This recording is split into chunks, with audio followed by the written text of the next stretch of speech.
Liberal Party in electoral terms. For the other side of the story, I spoke to West Australian Labor MP Josh Wilson. Josh Wilson, thanks very much for your time. Just been speaking to your West Australian Liberal counterpart, Linda Reynolds. She would not rule out categorically advising her coalition colleagues in Queensland against doing a preference deal with One Nation, despite the experience of the West Australian Liberals earlier in the year. This is not entirely surprising either, that the Labor Party has declared that it would not do anything of the kind. And why would you, when One Nation acts as something of a transmission belt for getting Liberal votes across to the Labor Party? Well, that's the reason we would not have a bar of that is because of our values. We don't support what One Nation stands for. We never have, we never will. The coalition seems to be finding new and strange ways to make that acceptable. John Howard never did, but the current form of a coalition at various different state and at the federal level is interested in doing that. It's self-interested, it's cynical, and it just sort of shows, I think, an absence of values and conviction. And when it was tried here in Western Australia, the voters responded to that. They saw it for what it was, but ultimately it's a matter for the coalition to figure out for itself. But the Labor Party can stand out from this and watch the fight going on for the vote on the right of Australian politics, knowing that, if anything, it's a net benefit to you. Well, the reason we have no interest in doing any kind of deal or coming to any kind of preference arrangement with One Nation is because we have a fundamental difference of values. What One Nation stands for is division and a kind of an appeal to people's fears, misrepresenting the problems in Australia and the solutions to those problems. We're not interested in that. If the coalition wants to go down that path because it sees some narrow, cynical benefit for itself politically, that's a decision for them to make. I think Australians more widely are awake to what that would mean or why that sort of decision would be taken, and certainly that seemed to be the case here in Western Australia. Now, it is the anniversary of Australia's last election. Labor did not win. Bill Shorten this weekend seems to be thoroughly in campaign mode. Is that because the Labor Party thinks that this Parliament will not run full term? No, it's because Bill Shorten and the Labor caucus are focused on being an effective opposition, and part of that is being a strong alternative government. It's about putting forward policy ideas and sort of leading the policy debate in a number of areas, which we did prior to the election last year and which we've done in the 12 months since then. That's the way we think politics should occur. It should occur in a positive policy-focused framework, and we're going to continue doing that until the election, whenever it should happen to be. Malcolm Turnbull has a majority of just one. We have seen at least one coalition MP crossing the floor. It didn't succeed in getting what you were trying to get up. That is an inquiry into the banks. We've seen Tony Abbott in the last week intensifying his white-handing of the Prime Minister. It's pretty unstable, is it not? Do you think this Parliament may end prematurely, that there may be an election earlier than next year?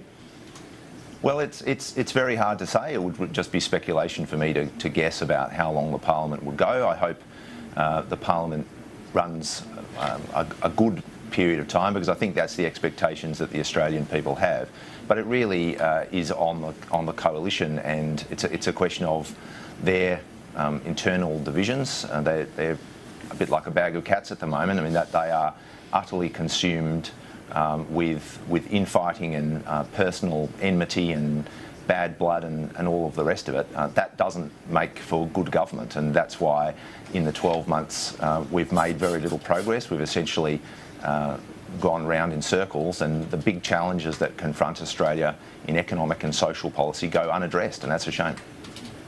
One issue that the Australian voters would like sorted out is the question of political donations, in particular foreign donations. This has reached stalemate before.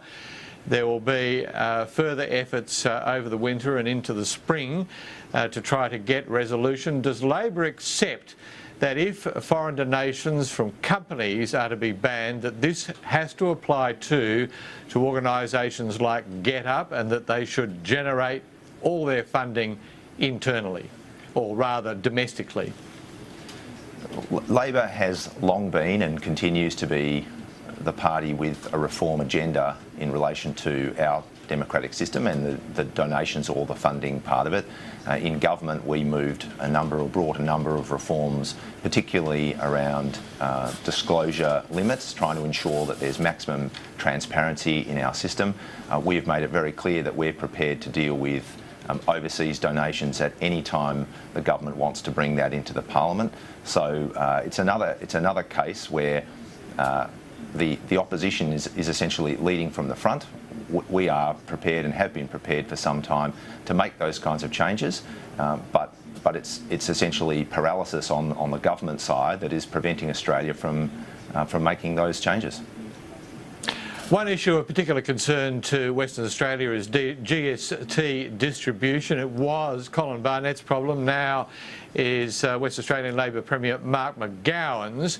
If there are to be changes in terms of the distribution and the way this whole question is managed, do you accept that the base of the GST at least will have to be broadened, that it would be better, for example, to bring in the question of financial services, which are currently exempt, as a way of dealing with this, rather than what Jay Weatherill did in South Australia with a clumsy state bank tax?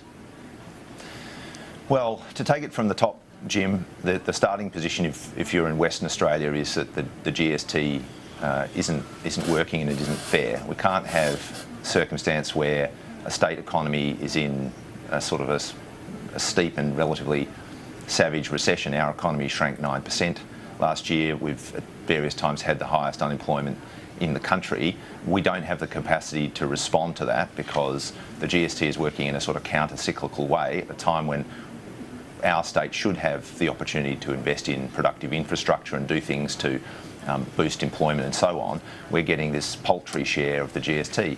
That needs to be addressed. The federal Western Australian Labor representatives have been crystal clear on that. We now thankfully have a state government that is going to take up that issue very sort of assertively.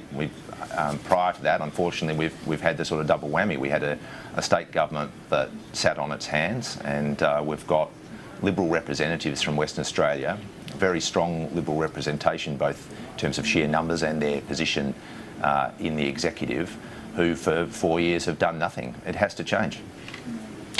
But isn't the problem here that currently there is a finite amount of GST to be distributed? No Labor leader, certainly not Bill Shorten, is going to agree to increase the return to Western Australia if it means that South Australia and Tasmania would lose. In particular, that's where it's been happy hunting grounds for the Labor Party in recent times. Doesn't that mean that if this is to be resolved in any way, shape or form, that the spread of the GST will have to be broader, and that inevitably means bringing financial services into the net?